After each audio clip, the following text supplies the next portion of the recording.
안녕하세요. 한의사 이재성입니다. 오늘은 밥 먹으면 대변 보러 가는 병, 이것도 병이에요. 매번 가야 되니까 불편하거든요. 이런 병 설명드리겠습니다. 병명은 위가 대장을 건드려서 그런다. 위, 대장, 반사 그래요. 밥을 먹으면 위가 빵빵해져서 그 빵빵한 위가 앞으로 지나가는 대장을 팍 눌렀더니 대장에서 반사가 와서 뇌에서 대변 보내! 라고 신호가 오니까 대변 보러 가더라. 위, 대장, 반사 그럽니다. 밥을 먹고 나서 화장실 달려가는 이유는요. 밥이 들어가면 위를 키워요. 원래 위가 이만한 통으로 있어서 공간을 차지하고 있는 게 아니고요. 원래 관보다 식도보다 조금 큰 부풀어난 풍선 정도 생겼어요. 근데 밥이 들어오면 볼록해지는 거거든요.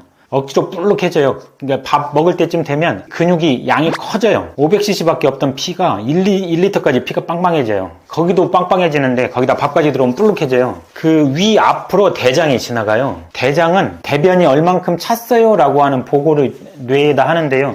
그 보고할 때 뭘 기준으로 보고를 하냐면 대장도 이만한 관이 아니고 가는 관이란 말이에요. 거기에 대변이 차잖아요. 그러면 그 대변이 대장을 누르잖아요. 누르는 힘, 그 압력, 이 누르는 힘에 의해서 대장에 나와 있는 신경이 뇌에다가 보고를 한다는 거죠. 근데 바깥에서 위가 눌러도 대장은 눌리는 거잖아요. 그래서 이때 보고를 하는 거예요. 그래서 뇌에서 오케이, 똥 찼어. 그러면 움직이라고 하는 거죠. 그래서 얘가 대변이 마렵게 되는 거예요. 이게 정상적인 거죠. 그래서 이걸 더 좋게 이용을 하려면 식사 후에 대변을 보러 가는 것이 이 인체 리듬에 맞는 거예요. 근데 이제 습관적으로 우리는 대부분 아침이나 저녁에 시간이 있을 때 대변을 봐두는 게 습관인 사람들이 많죠. 그래서 밥 먹고 대변 보러 안 가는 거예요.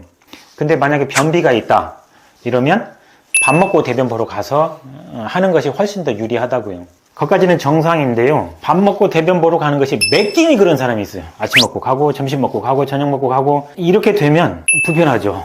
그리고 이게 왜 그러냐면요. 대장이 잘 안 늘어나기 때문에 그래요. 그러니까 잘 안 늘어나면 압력이 세게 걸리잖아요. 거기다가 밥이 누르니까 바로 대변이 마려운 거죠. 더군다나 심한 경우에는 가면 대변이 무른 거예요. 너무 빨리 여기 와 있는 것을 바로 대변으로 내보내가 하니까 대변은요. 대장이 이렇게 돌거든요. 오른쪽에서 올라와서 여기쯤에 와서 여기서부터 여기 있던 물이었는데 여기서부터 대변으로 변해요. 고체로 변하는데 여기서부터 가갖고 여기쯤 와서 이제 고체가 되는데 여기서 가! 라고 밀으니까 고체 되기 전에도 나오는 거죠. 설사죠. 완벽한 설사가 아니어도 무른 대변만 계속 봐도 대장균 딸려 나가요. 유산균 딸려 나가면 나중에는 대장이 기능을 잘 못하죠. 근데 이게 아주 오래된 병이에요. 동의보감에도 반, 후, 수, 즉, 대변, 백반, 밥 먹은 후에, 수, 바로, 즉, 대변 보러 감. 이런 병명, 증상명을 병명으로 써놨고요.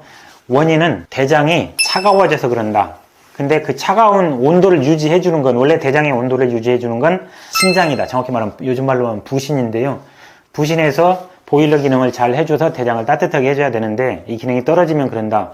당연히 어르신들이 더 불편하죠. 그런 사람들이 더 많죠. 또는 요즘에 냉장고에서 바로 꺼내서 막 찬 거를 많이 먹거나 아니면 스트레스를 많이 받아갖고 과민성 대장 증상이 오래돼갖고 결국은 장이 차가워졌거나 아니면 술도 너무 오래 마시면 장은 나중에는 차가워져요. 처음에 열나지만 그래서 술 먹으면 맨날 설사하는 거예요. 이렇게 되면 밥 먹고 나서 대변 보러 가더라. 이래서 부신 기능을 올려주는 것, 그거를 옛날 말로는 신장의 양기운이라고 그랬는데요. 그걸 따뜻하게 해주는 약을 썼어요. 대표적인 약이 파고지, 육두구, 좀 생소해도 그런 약을 썼는데요. 설사 잡는 약을 쓰거나 아니면 그 대장의 보약, 예를 들자면 근력을 주는 약, 이런 거를 쓰지는 않았다는 거죠. 치료율은 상당히 높습니다. 생각보다 치료 잘 되고요. 다만 약을 조금 오래 먹어야 되는데 요즘에는 또 소화불량인 경우가 많아서 조금 치료가 더 수월해졌습니다. 보험에 들어왔거든요. 생활요법은요, 차갑지 않게 하는 거예요. 장을 차갑게 해놓으면 추우면 우리 음출이잖아요. 그런 것처럼 장이 차가우면 잘 안 늘어나요.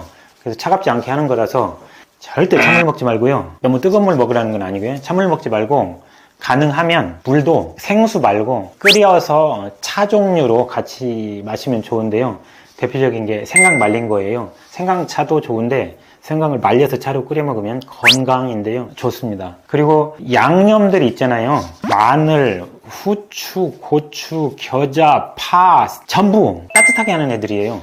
얘네들이 음식에 같이 들어가는 거를 충분히 하라고요. 다만 자극적이어서 위를 불편하게 할 수 있으니까 끓이면 돼요.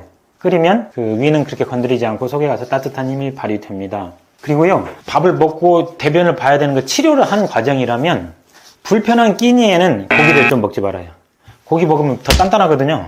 좀 더 유동성이 있는 걸로 먹어주면 밥을 질게만 먹어도 위에서 부들부들해지면 그렇게 압력이 안 올라가니까 대변이 덜 마려워요.